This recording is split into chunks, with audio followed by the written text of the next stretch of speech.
മമത ഇതുപോലെ അങ്ങ് ദുർബലപ്പെടാൻ കാരണം സത്യത്തിൽ മമത തന്നെയാണ്. അത് മമതയാണ് മമതയുടെ കുഴി തോണ്ടിയിരിക്കുന്നത്.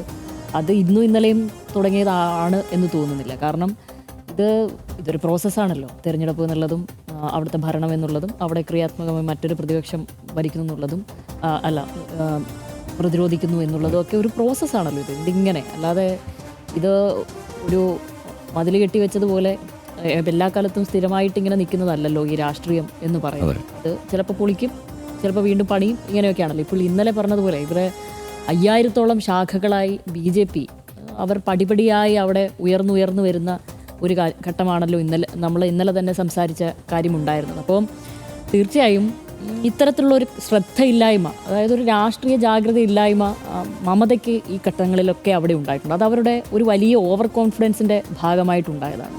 ചിലപ്പോൾ അവരുടെ പൂർവ്വകാല അവരുടെ പോരാട്ടങ്ങളിലും അവരുടേത് മാത്രമായ ഒരു സ്റ്റേൺ വോയിസിലുമൊക്കെ അവർ അഭിരമിച്ചു പോയതിൻ്റെ ഒരു ഭാഗമായിട്ടായിരിക്കും ചിലപ്പോൾ അവർക്ക് ഇത്തരം കരുതലുകൾ, കൂടെയുള്ള ചിറകുകൾ നഷ്ടമാകുന്നതൊന്നും അവർക്ക് മനസ്സിലാവാത്തത്. ഇതിപ്പോൾ നന്ദിഗ്രാമിലും സിംഗൂരിലുമുള്ള പോരാട്ടങ്ങളിലൂടെയാണ് സത്യത്തിൽ ഇവർക്ക് രാഷ്ട്രീയമായി വലിയൊരു ഊർജ്ജവും ഒരു ഫേസും ഒക്കെ ഇവർക്ക് കൈവരികയും അവർക്കൊരു ഐഡൻറ്റിറ്റി അത്രയധികം കൈവരുന്നത് ഈ ഘട്ടങ്ങളിലാണല്ലോ. അന്ന് തന്നെ കൂടെ ഉണ്ടായ ആളാണ് സുവേന്ദു അധികാരി എന്നുള്ളത്.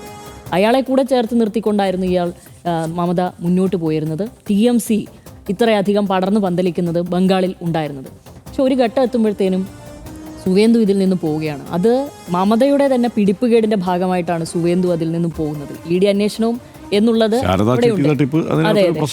അതൊരു പ്രശ്നമുണ്ട്. പക്ഷേ ഇതിപ്പോൾ സുവേന്ദുവിനെ പോലെയുള്ള ഒരാൾ അവിടെ ഇരിക്കുമ്പോൾ തന്നെ പാർട്ടിയുടെ കടിഞ്ഞാൺ അത് പ്രത്യക്ഷത്തിലല്ലെങ്കിൽ പോലും പരോക്ഷമായി അത് ഉള്ളിലിരിക്കുന്നവർക്ക് അതിൻ്റെ രാപ്പനെ അറിയുമല്ലോ എന്താണ് ഇവിടെ സംഭവിക്കുന്നുള്ളത്. അതുപോലെ അഭിഷേക് ബാനർജിക്ക് അത് കൈമാറാൻ ആ കടിഞ്ഞാണിൻ്റെ ഒരു തുമ്പ് അവിടെ കൂടെ കൊടുക്കാൻ തീരുമാനിക്കുന്നിടത്ത് കൂടിയാണല്ലോ ഇതിൻ്റെ അതിനുള്ളിലുള്ള ഒരു അന്തഛിദ്രം രൂപപ്പെടുന്നത്. അപ്പോൾ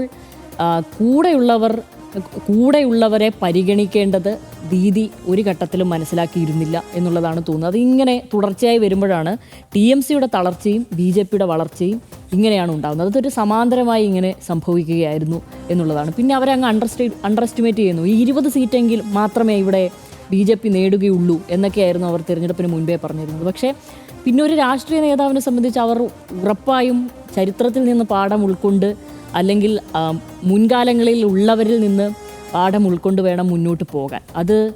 അതൊരു ബെഞ്ച് മാർക്കാണ് ചില കാര്യങ്ങളിലെങ്കിലും. അത് വികസന കാര്യങ്ങളിൽ മാത്രമല്ല, ഭരണപരാജയങ്ങളിൽ, അതായത് മുന്നേ ഉണ്ടായ കമ്മ്യൂണിസ്റ്റ് പാർട്ടിയുടെ ഭരണപരാജയങ്ങളിൽ നിന്നെങ്കിലും ഇവർ ഉൾക്കൊള്ളണം എന്ത് ഈ നാട്ടിൽ വർക്കല്ല എന്നുള്ളത്.